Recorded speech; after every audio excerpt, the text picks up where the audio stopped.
been there on the 20th of January 2012, you would have seen a rather old and tired skier who'd had a fabulous day going down the slopes and really enjoying himself. He was on his second glue wine and they were slipping down really nicely when the sommelier came up to him and said, "We really like the books you left with us last year. Would you do a session on inspiration, motivation and negotiation for all the staff at the Hotel Elizabeth, where I was in Ischgl in Austria, for those who have skied it?" And my body was aching like mad. My brain was still saying that you're really 25, Derek, and you can go straight down that icy black run with those moguls. But I couldn't. And I said, yes, I would, depending on what was in it for me. And I didn't say it quite as bluntly as that. And she said, well, if you do that, we'll give you free accommodation for the week. Oh, I said, I suddenly sat up. I said, free accommodation? Well, if you were to throw in the ski hire, a ski pass and a bottle of wine every night, I'll do 3 sessions for you. And Carol, the sommelier, stuck her hand out and we shook hands. And I did 3 one-hour sessions at 4 o'clock when I came off the ski slopes. Had great fun with 25 of their staff. We talked about first impressions, customer management, negotiating with customers who were difficult. And that was one of my first soft pound deals, which we call here in the UK, and I think in the States, they call it slightly something else. Welcome to Monday Night Live. My name's Derek Arden. I'm your host today, and I'm going to talk to you about a number of negotiating mistakes that people make. We're going to throw the session open to all the guests I've got on. We've got some fabulous guests with huge knowledge in a minute. But first of all, I need to share my screen, which I'm going to do. And the first slide isn't always the one you expect to come up for those of you that have worked Zoom before. And here we go. So, slide 1, welcome. It's Monday Night Live.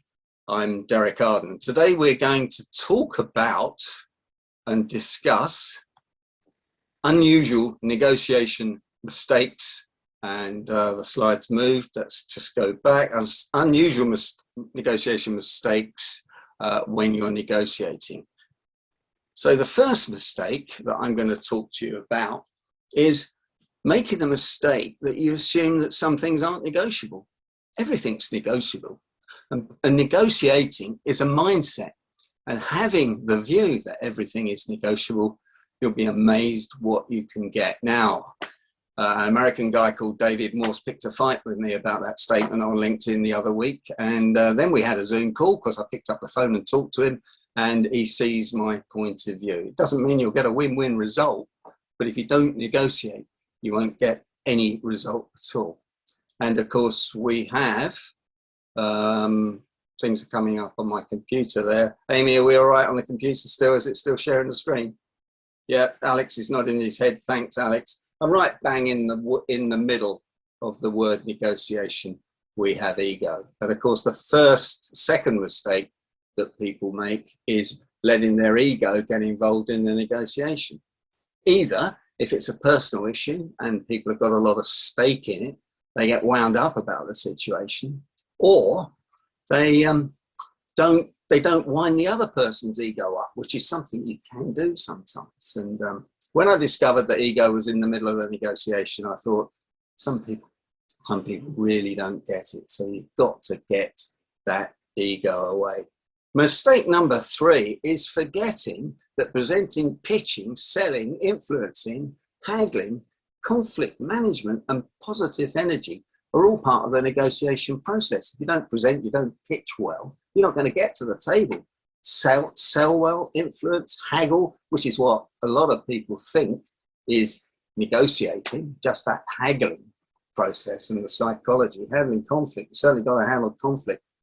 And people buy people that transmit positive energy, not that toxic negativity or couldn't care less about the sale, are up for it, want to go for it, want to get a win-win deal. So, who is the first negotiation with? Well, the first negotiation is with you. And that's mistake number 4 that people make. You've got to persuade yourself. You've got to be up for it. You've got to set your goals. You've got to know what you want, because if you don't know what you want, every road will take you there, won't it? And therefore it's nowhere. So once you set your goals, and your goals for the negotiation, your goals for life, the goals for what you want next week, tomorrow, in the next hour, then you've got a plan. And having a plan will take you forward. So the mistake number 4 is not knowing that you are the first person to negotiate with. Mistake number 5 is not being a lifelong learner. I know everybody on this call today is a lifelong learner, but some people watching this on YouTube or listening to this on the Negotiators podcast might not be. And the real question you need to ask yourself, and this is the only question, according to Marshall Goldsmith, the famous US coach, is to ask, how can I get even better? And if you're eliciting feedback, or feed forward as I call it, that's the question to ask. You don't want to know about people's prejudices. You don't want to know about their views. You just want to know how you can improve and how you can get better. Mistake number 6, and this is the biggest mistake even when I'm teaching advanced negotiation masterclasses, people don't figure out what their best position is, their target position, their walk away position. And if they do walk away from the negotiation, what's their alternative position, or sometimes called a BATNA if you read the books from the Harvard Business School. But of course, when I flew back from Harvard, I decided to change the word BATNA, best alternative to a negotiated agreement, to alternative position. So if you don't do the deal, what's the consequences? How much it's going to cost you? What could you do with your time? What could you, how much time could you spend marketing, mentoring people, or chasing your own mentor round Dorset? Who knows? So what's the best position? That's your dream position. What's the target, probably realistic position, and where are you going to walk away? And people don't think about that. And then when you walk away, what's your soft walk away position, and what's your hard walk away position? When I say soft walk away, I mean that's the best thing I can do today. And as you know, the key word there is today, because tomorrow it could be very, very different. So mistake number 7 is knowing your own best position, target position, walk away is fine, but then not anticipating and figuring out what theirs is. And that's called the zone of potential agreement. Some people ask me, well, how can you figure that out? Well, you can imagine put yourself in their shoes. A great trick is to pull up a different chair, think you're in their shoes. If they were negotiating with me in the circumstances, what would they be thinking? And have I done enough research? Have I been on LinkedIn? So these are common mistakes that people make. Even chief executives that deal with Alex. The only difference is they got Alex to help them and coach them. And the same with Patricia and Carl. When they're coaching people, they can get extra advice. And it's having a mentor, being able to take a time out, which is key in these situations. The next mistake is they don't recognize negotiation tactics. They don't even understand it's a tactic, it's a game.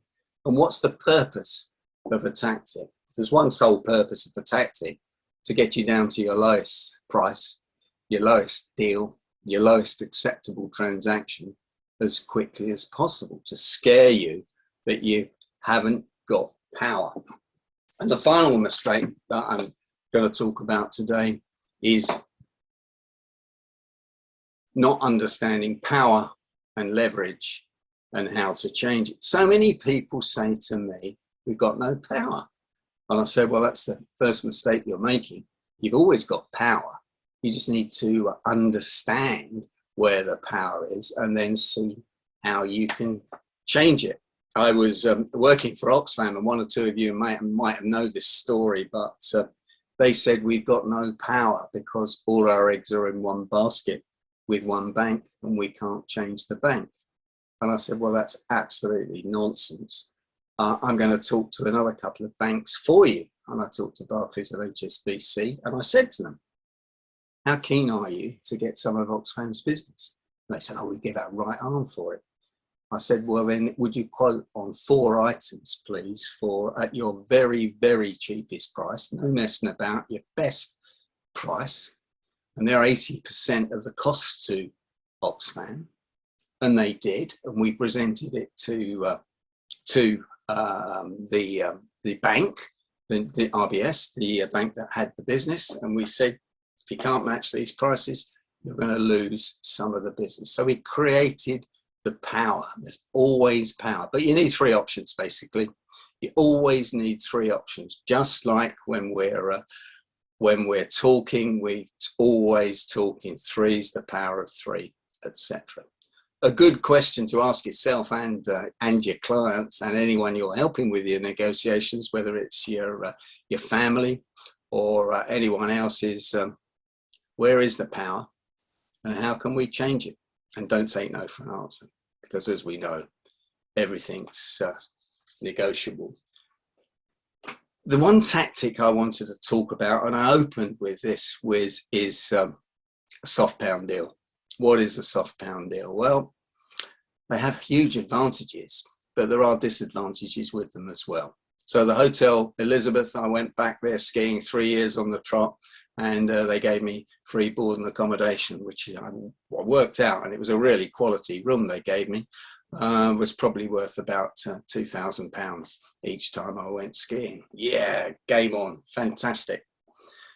For the FA Cup final, semi-final of Arsenal versus Tottenham, which was played at Stamford Bridge a number of years ago, my pal forgot his ticket, and it was just after 9/11. And I said, how are we going to get him in? Well, to cut a long story short, and I'll tell you about this another time, we got him in. We got him in by building rapport with one of the stewards, connecting with him, saying there's going to be a seat empty, and the steward fixed up for the supervisor to meet Peter outside. Peter had his hand up, etc., and we got him in for nothing. That was worth about £200. And finally, golf club I used to play at, I said to them, I got to know the chief executive really well, Paddy his name was, and I said, I'm thinking about leaving, Paddy. And he said to me, well, why don't you do a bit of marketing for us? Why don't you give us some of your marketing tips, Derek, and I'll give you free membership for the year. So I took that, and the membership was about £1,200 at that time. So there are all sorts of soft pound deals that you can get, as long as you keep your radar open, you keep watching, looking out for deals like that. I'm just moving the arrow around. I haven't lost your attention. And that's what you can do.